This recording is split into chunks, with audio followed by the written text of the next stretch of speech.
In this tutorial, I'm going to quickly show you how to make an object fade out of view or appear into view using tweens.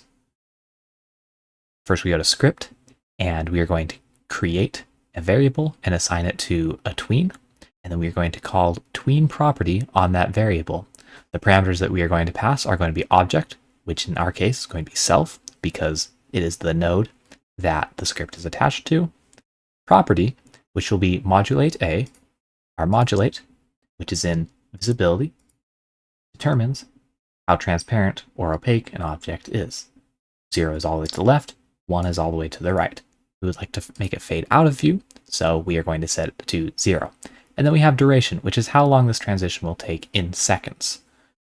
All right, so if we press play, we can see that the object fades away over 1 second. Now, if we would like an object to appear into view, all we had to do is switch the value from 0 to 1. And then, for this example, I'm going to set the starting modulate to 0. And that is how you use tweens to make an object fade out of view or appear into view in Godot.